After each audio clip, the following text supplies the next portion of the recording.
Sila sa kasi ate rin. Ah, Ipapabarangay na daw. ganon. Ay, magsayad eh. Hmm. Sinabihan ko siya ng 150 araw-araw. Naghahanap niya ng tulong. Papagamot pa nga siya sa anak niya ngayon. Pero siyempre, may tubig pala sa baga yung anak niya. Babae. Hindi, tatrabaho sila sa atin. Ayun, may tubig. Ngayon, ako magpila siya ng araw na ito kasi dapat kahapon ang balik niya dun sa ano. Hindi, sa may pinakasapatan nila. Kasi lang babayad doon. Sa may Baribani ata. Doon. Ngayon, doon ang balik. Pinababalik sila ngayon ng doktor kahapon. Eh, wala na siyang pera. Eh, bibitik na nang binigyan ko. Alin, bibitik na. Sabi ko, kung may bumili na, kasi hindi ko naman hinintay pa ang sahod. Sabi ko, kung may nagbayad na, mapapahiram ko siya. Kaya sabi ko ganun eh. Naku, ngayong araw na ito, kailangan makabalik kasi na siyempre may tubig yung baga. Hindi makapagtrabaho. Hindi makapagtrabaho yung anak niya. Tapos na tingnan. Sabi ko, pumunta ka sa bahay. Pag nalagi ako, wala, lagi ako siya. Oh. Bigla sa akin na. Totoo nga. Sabi kong ganun eh. Hindi. Sabi kong ganun. Sabi ko sa'yo, nabinyagan na yun. Oh? Yung sinasabi sa'yo, bibinyagan daw uli. Kasi nga, hindi ko maintindihan. Sabi kong ganun. Alam mo, pag nabinyagan mo na sa libre yan, okay na yan. Oh. Diba? Bibinyagan daw uli kasi hindi daw yan ang tunay na binyag. Ano ba yun? Sabi kong ganun yun. Kahit sabihin mong libre yan, at nabinyagan niya ng ano, okay na yun. Oo, okay na yun. Bakit ang ganyan binigyan? Sabi ko, daw libre. Kahit libre yun, sinasabi niya. Hindi ka ganun ulit. Ay, binyagan niya yung piyesta dito eh. Oo, sabi ko. Oo. Hindi sabihin naglulupot. Hindi, bibinyagan nga daw uli. Kaya lang. Binyagan na eh. Ano pa pabila ng binyag? Ano sa kanya? Wala pala ng binyag. Floating yung ano yun. Kaysa daw hindi daw tunay yung binyag. Nasa ka na dito. Yan? Nasa ka na dito. Yan? Ah, binibenta ko na nga yung lagayan ko na. Binibenta ko na. Binibenta ko na nga yun. Kayo kami mga utang ka. Hindi, ayaw ko na magtinda lang. Wala. Pati sigarilyo. Kasi, naisip ko kasi na parang ako nang matulak sa kanila na manigarilyo at ano, manigarilyo at Ano manigarilyo. naman kayo mo? Hindi ko ito na. Ito ba naman na yan? Tagal lang. Nakapagod ka kami ng takas. Ah, ganun. Niluluto ko ng tinula. Ano na? Ano na kasi, masukal na. Minarites din naman eh, oh. Tapos dun sa mga naglulugaw, Ah. akala ko nakalagay doon ay lula. Alin? Akala ko nakalagay lula. Wala. Oo, yung pala nakalagay lula, lalas. Sabi ko ano ba yan, nanay yung akin tapos yung kanya lula. Yung pala lalas pala. Grabe yung gulo. Nakaraw mo. Ikaw? Ayaw min ng gamot. Wala. Niluluwa ko lang sa'yo. Yun, inuubo kasi yung anak niya Leo. Laki na. Si ate yan, no? Dami? Oo, inuubo. Tapos, yun, pag umuubo, hirap nang huminga kasi yung pala. Hindi ka. Hindi, may tubig niya sa baga. Saan ba si Buboy noon? Sa Batangas. Hindi, saan siya naanuhan? Kumpay? Oo, nung nakumpay siya, ano yung sakit niya? Sa Baga, sa Batangas. Hindi nga, may tubig din. Hindi, sa Baga lang. Ah, wala nang tubig. Tingnan nyo na. Binuto sa kanila natin, Dave. May tubig din yun. Ha? May tubig din. Parang pareho sila. Ngayon, nakakatakot. Kung sa katulad nila, walang ano ba? Oo. Walang budget. Ito ngayon nga lang, balisahe, wala. Oo. Kaya ano pa kaya pag matindi na. Ngayon, kailangan nang bumalik ngayon sa ano kasi, Hospital. oo, kasi nga, titingnan kung kaya pa bang igamot. Kaya pa yun. Hindi nga namin nakitaan ng ano eh, tubig eh. Kaya sa Bumbayan. Ay, wala pa naman akong pera. Pinokol ko na lang, para baguhin ko pa siya.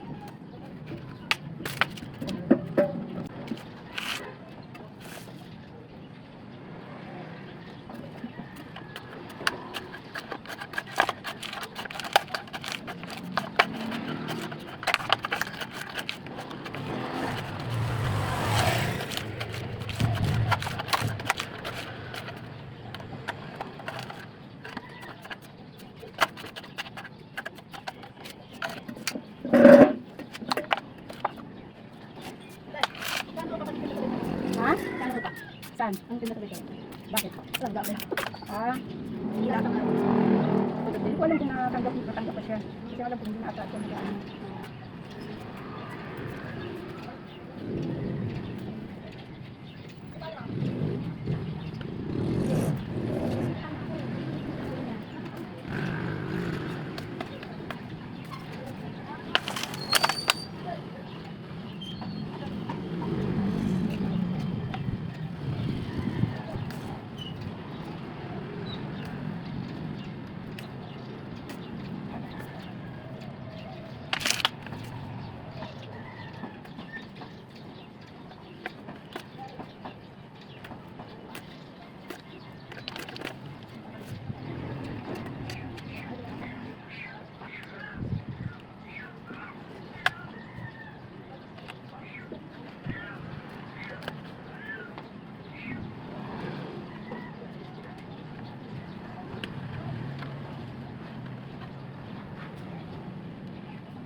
nakita niyo po saan to?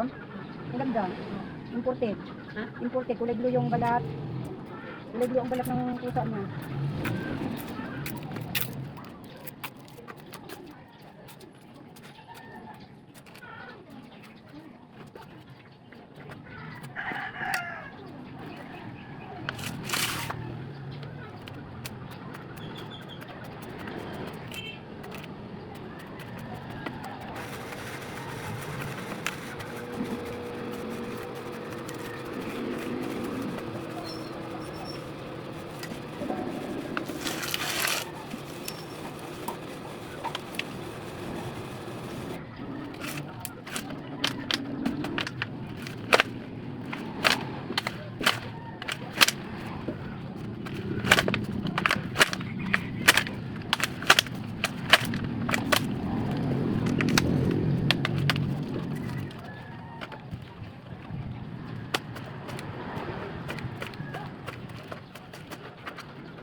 Oh, ba't ka nandito?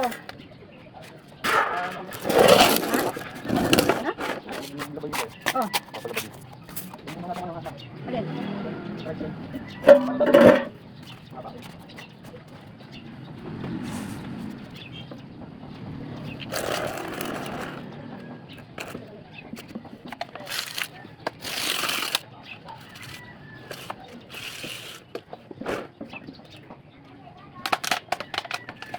Okay. Ay, kukunin lang daw sila.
Oo, anong bibili ko? May bunga talaga yan.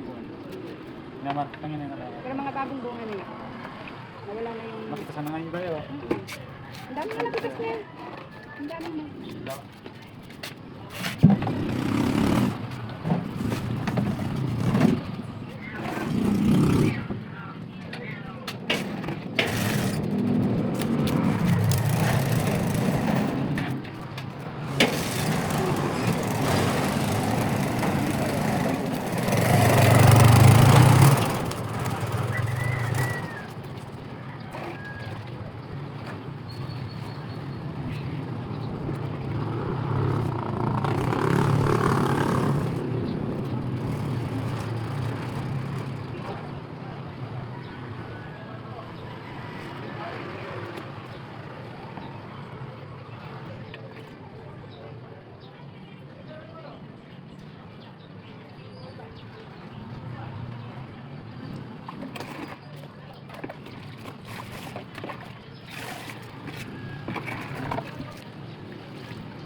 Ayan guys, tapos na yung mga halaman na mga inayos ko kanina. Ayan. Yung kanina yung isa guys, so sobrang kapal na niya kaya pinagputol-putol ko na lang. Hindi ko na siya binunot, pinutol ko na lang. Tapos ito naman guys, oh. Alam niyo ba nung pandemic napakamahal niyan. Ayan, ang kapal na niyan kanina. Ayan, tinanggal ko yung iba. Nagtira lang ako ng konti. Ayan. Tapos ito naman yung aking puno ng kalamansi. Ayan, napapakinabangan na namin yan guys. Kagabi nagtanggal kami dyan ng 2 piraso. Ayan guys, so may bunga pa siya. Oh. Nung binili ko yan, ay may bunga na talaga yan. Nung binili ko. Ayan, ito guys, so ang cute nitong halaman na to guys. So, hiningi ko lang yan. Ayan. Ayan yung mga pinagtanggal ko kanina. Ayan o. Hindi ko pa napapatapon. Yung asawa ko na lang magtatapon yan. Ito namang halaman na yan ay bigay lang din yan sa amin. Ayun o, 2 sila. Ayan. Medyo mainit na ngayon guys kasi kanina may music kasi. Kaya ngayon ko lang sila mapakita sa inyo mula nung Myron. Bukas na. Tulog ka siguro kanina. Kaya ngayon ko lang maipakita sa inyo. Medyo mainit-init na. Ano na ngayon, 10 na mahigit. Ayan. Ayan guys, oh. Ito, dito may tumubog isa guys, oh. Ayan. Hindi ko alam kung bubunutin ko ba siya. Ito, maganda din yung halaman kong yan, oh.